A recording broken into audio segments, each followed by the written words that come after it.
Hello दोस्तों, नमस्कार। स्वागत है आप सबका डेली बेसिक नॉलेज में। और मैं साधना। आज मैं बुक से कुछ रिलेटेड पढ़ाऊँगी। मैं बुक रीड कर रही थी, मुझे इम्पोर्टेंट लगा तो मैंने सोचा आप लोगों को भी पढ़ा दें। और बहुत ही अच्छा है, अगर आप इसको पढ़ लेंगे, समझ लेंगे तो एग्ज़ाम में ज़्यादातर पूछा जाता है। और ये प्रागैतिहासिक काल से रिलेटेड है। चलिए, टॉपिक है, इसी में से आप नोट भी बना सकते हैं। मैंने भी नोट बनाया है, देखिए पेंसिल से टिक लगा हुआ है। प्रागैतिहासिक काल, इतिहास का विभाजन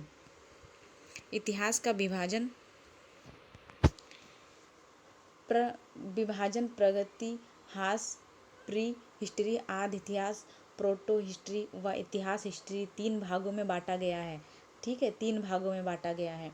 जिस काल में मनुष्य ने घटनाओं का कोई लिखित विवरण उद्धृत नहीं किया, जिस काल में मनुष्य ने घटनाओं का कोई लिखित विवरण उद्धृत नहीं किया, उसे प्रागैतिहासिक काल कहते हैं। ये बहुत इंपॉर्टेंट है, आप नोट कर लीजिएगा। ठीक है। और दूसरा है आद्य ऐतिहासिक काल। आद्य ऐतिहासिक काल किसे कहते हैं? आद्य ऐतिहासिक काल उस काल को कहते हैं जिस काल में लेखन कला के प्रचलन के बाद बाद उपलब्ध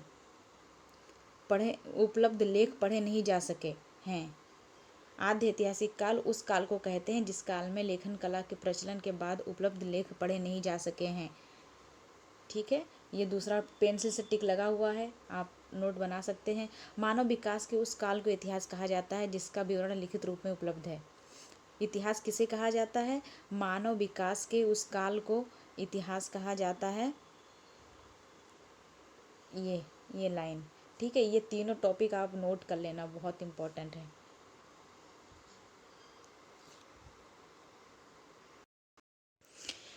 इसके आगे हम बढ़ते हैं। ठीक है, इसके आगे हम बताते हैं कि कृषि का आविष्कार नवपाषाण काल में हुआ था। प्रागैतिहासिक अन्य उत्पादन स्थल मेहर टिक लगा दे।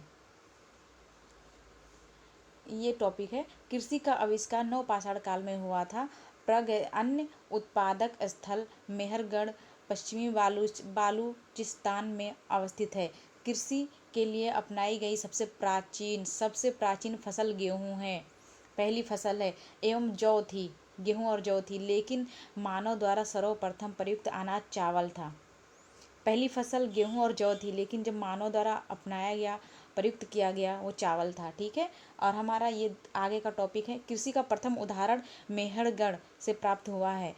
कोल्डी कोल्डी हवा कोल्डी हवा का संबंध चावल के प्राचीनतम साक्ष्य से है। बहुत इम्पोर्टेंट है। चलिए आगे बढ़ते हैं। ये मैंने कुछ येलो कलर का कलर किया हुआ है, ये भी इम्पोर्टेंट लाइन है, इसीलिए मैंने अंडरलाइन कर दिया इसे। भारत में पूर्व प्रस्तर युग के अधिकांश औजार स्फटिक को पत्थर कहते हैं, स्फटिक पत्थर के बने थे। रॉबर्ट ब्रूसफुट पहले व्यक्ति थे जिन्होंने 1883 में भारत में पुरापाषाणकालीन औजारों की खोज की।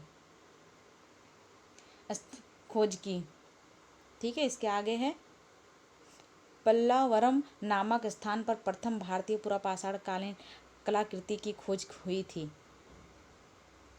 पल्लावरम नामक स्थान पर प्रथम भारतीय पुरापाषाणकालीन कलाकृति की खोज हुई थी।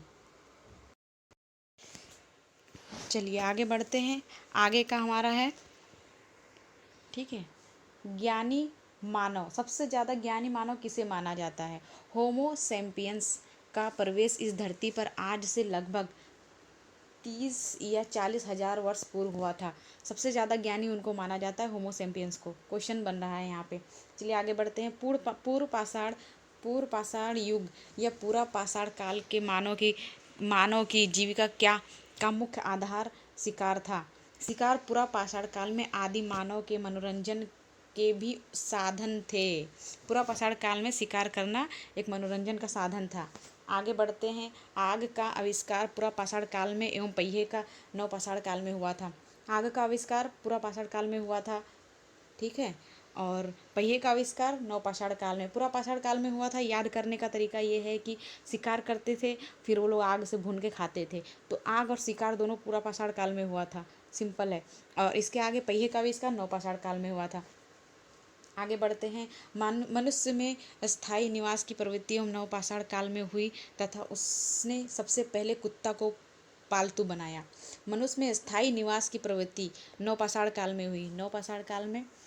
ठीक है, पहिए का आविष्कार हुआ, नवपाषाण काल में लोग स्थायी भी रहने लगे और जानवरों को भी पालने लगे थे, जैसे कुत्ता को पालतू जानवर बनाया था। फिर आगे बढ़ते हैं हम। मनुष्य ने सर्वप्रथम तामा धातु का प्रयोग किया था, तामा धातु का प्रयोग किया तथा उसके द्वारा बनाया जाने वाला प्रथम औजार कुल्हाड़ी है।